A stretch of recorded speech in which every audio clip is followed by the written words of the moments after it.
Cuando pensamos en el Vaporwave, nos vienen a la mente las típicas esculturas greco-romanas rodeadas de colores pastel y ventanas de sistemas operativos antiguos, acompañadas de música ochentera ralentizada y con mucho reverb. Pero quedarse en esta imagen sería algo superficial. El Vaporwave es mucho más complejo de lo que parece. Fue el primer género musical en nacer y desarrollarse en Internet, demostrando que las escenas podían surgir más allá de los clubs y las calles. Un género que se ha convertido en una especie de contracultura virtual, que se rehúsa a ser encasillado y que ha muerto y resucitado varias veces, tomando nuevas formas en subgéneros como el Molsoft, el Dream Punk y el Slashwave. Quédate conmigo si quieres entender a fondo este género, porque vamos a repasar desde sus inicios la historia del Vaporwave, exploraremos sus principales subgéneros y veremos por qué, después de 15 años de su lanzamiento, sigue generando tanta controversia. Porque entender el Vaporwave es entender Internet, y con ello, una sociedad cada vez más influenciada y definida por la tecnología y el consumo.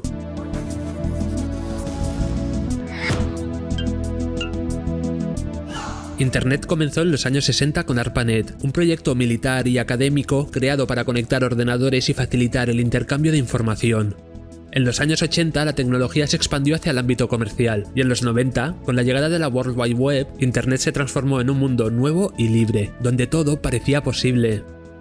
La red se popularizó rápidamente, y con ella nacieron foros, chats y navegadores que definieron las primeras comunidades digitales. Sin embargo, esta libertad inicial comenzó a regularse, y en las décadas siguientes, Internet evolucionó hacia un ecosistema centralizado en redes sociales, plataformas de streaming y comercio electrónico, algoritmos e inteligencias artificiales. Debido a esto, los usuarios que vivieron esta primera etapa de Internet empezaron a experimentar una sensación curiosa, una nostalgia por los elementos visuales y sonoros de esta era de la red y la tecnología. Una nostalgia digital que no solo añora una época, sino también una estética y una sensación de descubrimiento y libertad. En este contexto surge el Vaporwave, un género que encapsula y reinterpreta esa nostalgia digital y tecnológica. Las primeras grabaciones del género las podemos escuchar en el año 2009, cuando el usuario de YouTube Sunset Corp, quien más tarde se descubrió que se trataba de Daniel Lopatin, más conocido por su proyecto Onetrix Point Never, subió unos vídeos en su canal. Eran una serie de extractos de canciones populares reducidos de tempo y pitch y pegados en bucle, los cuales iban acompañados de imágenes inquietantes y nostálgicas sobre tecnología.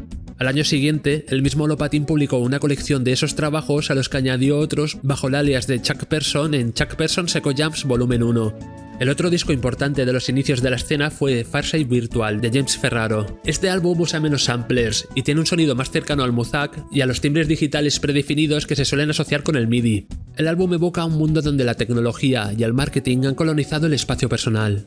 ¡Qué visionario fue Ferraro! Dentro de esta escena temprana, los discos más influyentes fueron Laserdisc Visions, de New Dreams Ltd, y especialmente Floral Show, de Macintosh Plus, seguramente el disco más recordado del género y el que acabaría de definirlo tanto musical como visualmente. Tras estos proyectos se encuentra la productora Vectroid, sin duda, junto a Ferraro y Lopatin, la persona más importante dentro del Vaporwave.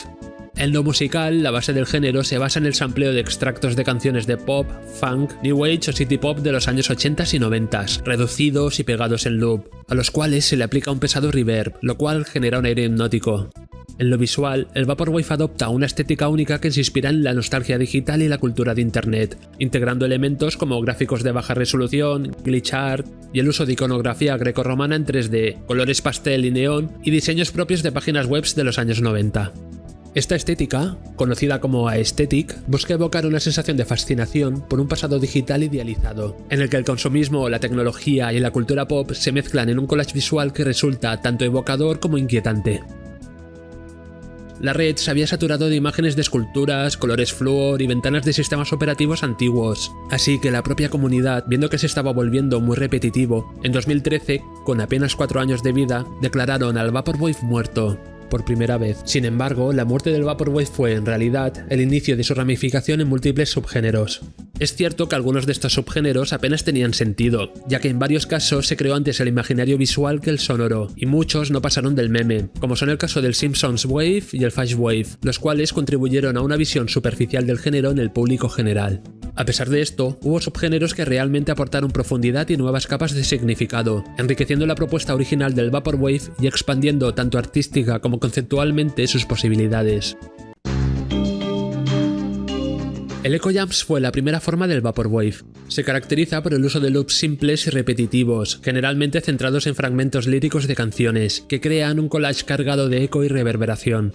El Echo Jams toma inspiración de técnicas como el Chopet and Screwed o el Plunderphonics, ralentizando y fragmentando las pistas para darles un toque glitch. Es el precursor crudo y caótico del Vaporwave, surgido a raíz del citado álbum Chuck Person's Echo Jams Volumen 1, y que desarrollarán artistas como Mediafaded o Body God.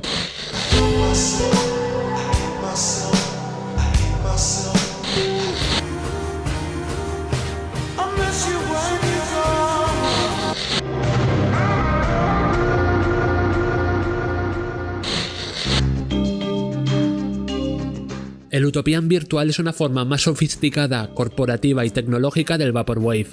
Emergió a mediados de 2010, centrado en la estética y el sonido de la música electrónica comercial de los años 80 y 90, especialmente el muzak corporativo. El estilo se caracteriza por el uso de sintetizadores monofónicos y especialmente sonidos MIDI que evocan lo cursi de esa era tecnológica ya obsoleta.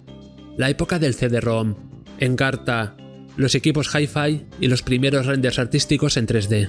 El nombre deriva del álbum Fireside Virtual, de Ferraro. A diferencia de los otros subestilos, el Utopian virtual emula esos sonidos en lugar de usar samples originales, generando una sensación de valle inquietante al mezclar lo humano y lo artificial. El género está teniendo en los últimos años un pico de popularidad gracias a artistas tan geniales como Cryptovolans o Eyeliner.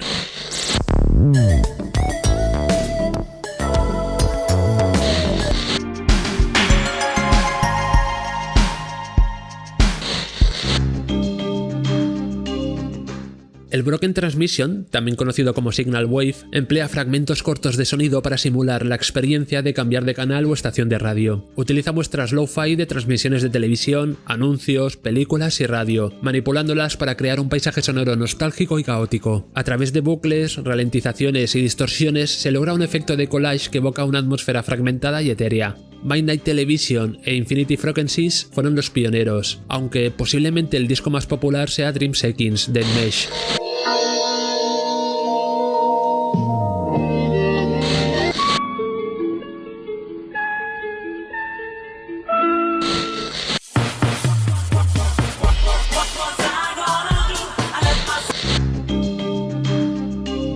El Vapor Trap no difiere mucho ni en el apartado artístico ni sonoro del Vaporwave puro, salvo por incluir la rítmica característica del trap. Su base de samples es muy parecida, a los cuales le suma sonidos de PCs y videojuegos antiguos. La influencia de la cibercultura y de la tecnología de los 90 sigue siendo un aspecto importante del género, como podemos ver en muchas de sus portadas. A medida que avanzaba la década, se fue distanciando del Vaporwave, ya que artistas como Vaporror incorporaron influencias de otros géneros, como el footwork. Su disco más popular seguramente sea Black Banshee Zero, de Black Banshee.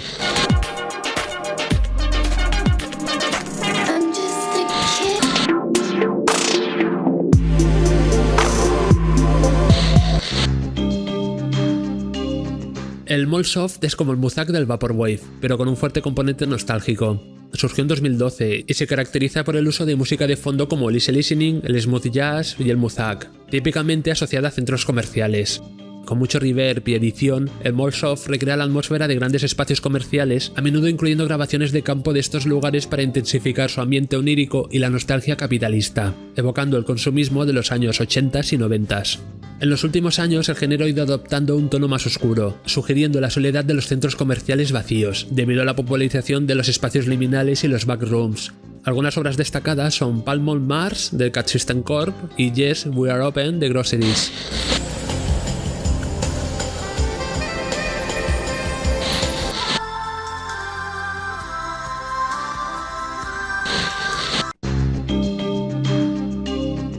El Future Funk sin duda es el género más bailable del Vaporwave. En realidad no es más que una forma de house, con mucha influencia del French House basado en samples. Al igual que el Vaporwave, los reverbs son frecuentes, pero la música es generalmente menos ambiental y más rítmica y groovy. Las voces japonesas de la música city pop y las bandas sonoras de anime se utilizan a menudo como fuente principal de samples. Sus artistas más representativos son Macros 8299 y en especial Saint Pepsi, quien con su álbum Hate Vibes logró atraer a muchos oyentes del género.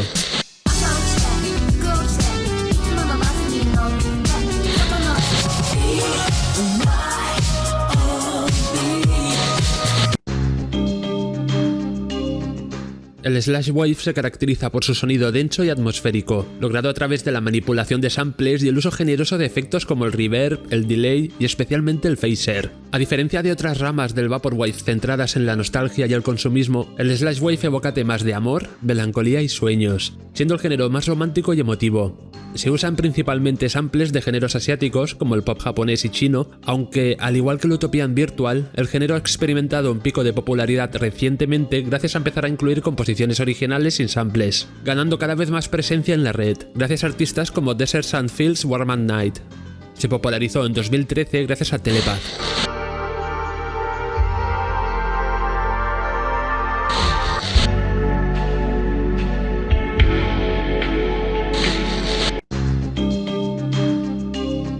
El Dream Punk surgió alrededor de 2014 y se caracteriza por su sonido onírico, influencias de la música ambiental y la electrónica progresiva. A diferencia del Vaporwave, evita las técnicas de sampleo y lupeo típicas del Plunderphonics y se enfoca más en paisajes sonoros y abstractos. Puede recordar al Slash Wave, pero es mucho más cinematográfico y urbano, integrando elementos de cyberpunk y explorando atmósferas de metrópolis futuristas, tomando inspiración de películas como Blade Runner y Ghost in the Shell. Este subgénero se ha consolidado como uno de los más populares dentro del Vaporwave.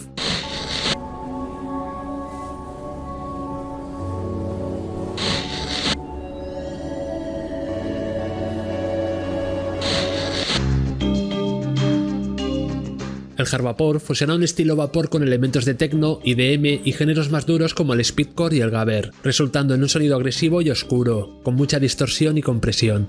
Popularizado por artistas como Wash X y HKE bajo el alias de Suntimer, el hardvapor se caracteriza por un rechazo a las atmósferas nostálgicas del vaporwave y una estética visual centrada en la cultura de Europa del Este y el socialismo, en contraste con la influencia del capitalismo estadounidense en el vaporwave.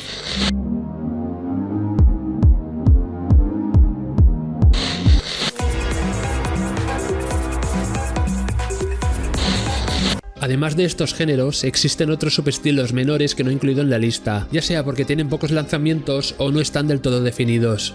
Algunos ejemplos son el Vapor Noise, una variante experimental sin ritmo que mezcla elementos del Broken Transmission y el hardvapor. El Late Night Lo-Fi, inspirado en anuncios nocturnos de teletiendas, el Sega Haze, que utiliza sonidos de juegos de Sega, o el Barber Beats, una versión downtempo y orgánica cercana al chill hop que actualmente está ganando popularidad pero que aún carece de un estilo musical diferenciado. Hoy en día el Vaporwave, aunque sigue arrastrando esa imagen de meme, ha demostrado ser mucho más importante de los que muchos creyeron. Ha cambiado la forma en cómo surgen y se difunden las escenas musicales, pasando de los clubs y las calles a un nuevo espacio cultural y social en internet. Ha dado lugar a subgéneros que siguen expandiendo sus fronteras, aportando una crítica al consumismo y a la alienación digital. Ha creado una conexión nunca antes vista entre la música y lo visual, y ha facilitado el surgimiento de un espíritu do it yourself en el entorno digital. Por esto, no creo que sea descabellado decir que el Vaporwave es, en muchos sentidos, el punk de nuestra era.